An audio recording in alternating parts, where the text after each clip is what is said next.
Okay. இப்போ நான் வந்து சமீபத்தில் படிக்கும்போது வந்து ஈரான் மேலே ஏற்கனவே வந்து இந்த வர்த்தக தடைகள் எல்லாமே போட்டிருக்காங்க, அந்த சாங்ஷன் எல்லாமே பண்ணியிருக்காங்க அப்படின்னு சொல்லியிருந்தாங்க.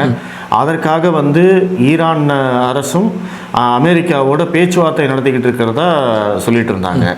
பேச்சுவார்த்தை நடத்திக்கிட்டு இருக்கிற போதே எதுக்காக திடீர்னு வந்து இஸ்ரேலும் அமெரிக்காவும் சேர்ந்து இந்த ஆப்ரேஷன் பண்ணணும்? ஓகே சார், இதில் வந்து 2 விஷயம் இருக்குது. ஒன்று வந்து அந்த சாங்ஷன்ஸ் பார்த்தீங்கன்னா அது இன்னைக்கு கிடையாது. எனக்கு தெரிஞ்சு 2004-05 அப்பத்துலேருந்தே அவங்களுக்கு எதிராக இந்த சாங்ஷன்ஸ்லாம் உண்டு. சாங்ஷன்ஸ்லாம் வந்து எந்த மாதிரினா, நான் உன் ஆயில் வாங்க மாட்டேன் அந்த அளவுக்கு. ஏன்னா ஈரானில் வந்து ஆயில் வெல்த் அதிகம்ன்றதுனால உன் ஆயில் நான் வாங்க மாட்டேன், நீ வந்து என்கிட்ட எதுவும் பண்ணக்கூடாதுன்னு சொல்லி அமெரிக்கா கூட சேர்ந்த மொத்த நாடுகளும் சேர்ந்து இவர் மேலே வந்து சாங்ஷன்ஸ் போட்டாங்க. ஆனால் இப்போ போன வாரம் அமெரிக்காவும் ஈரான் அஃபீஷியல்ஸும் பேசுனது எதுக்குன்னா, இது அந்த நாட்டில் அந்த மக்கள் வந்து போராட்டம் பண்ணாங்க இல்லையா, அந்த மக்கள் போராட்டம் பண்ணுறாங்க, நான் உன்னை அடிக்க போகிறேன், நீ ப்ராட்டஸ்ட் பண்ணுறவங்கள ஒழுங்கு காப்பாற்றி கொண்டு போ, அவங்கள அடிக்காத அப்படின்றதுக்காக தான் இவங்க பேசினாங்க.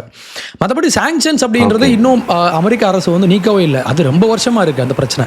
Right, okay. இதில் வந்து இஸ்ரேல் உள்ள வர்றதுக்கான காரணம் வந்து ஹமாஸ் தீவிரவாதிகளுக்கு முதல் சப்ளையர் வந்து ஈரானாக இருந்ததுனால மட்டும்தானா?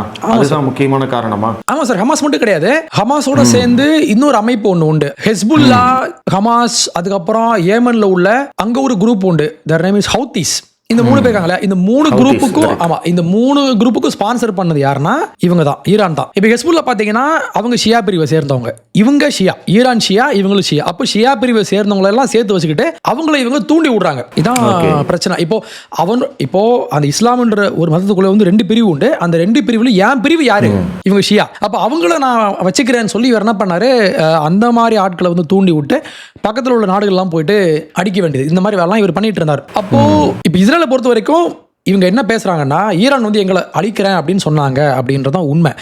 இப்போ 79 பார்த்தீங்கன்னா அவர் கொமேனி ஆட்சிக்கு வந்த உடனே, ஆட்சிக்கு வந்து அடுத்த ஒரு 2 வீக்ஸ்ல அவர் பேசுறாரு, அமெரிக்காவையும் இஸ்ரேலையும் நாங்க அழிச்சிருவோம், மேப்ல இல்லாம நாங்க அழிப்போம்னு சொல்லி இவர் அப்ப பேசினாரு. எப்பனா 80ல. அப்போ ஒரு 45 வருஷம் ஆகுது இல்லையா? இவ்வளவு காலமா இவங்க 2 பேருக்கான பகைன்றது போயிட்டு இருக்கு. அப்போ அமெரிக்காவுக்கு இஸ்ரேல் ஃப்ரெண்டுன்றதுனால இவங்க 2 பேரும் சேர்ந்து படிக்கிறாங்க. ஓகே. இப்போ அதாவது சுருக்கமாக சொல்லணும் அப்படின்னா, இஸ்ரேல் வந்து ஏற்கனவே ஹமாஸ் தீவிரவாதிகளோட வந்து சண்டை போட்டுக்கிட்டு இருக்காங்க.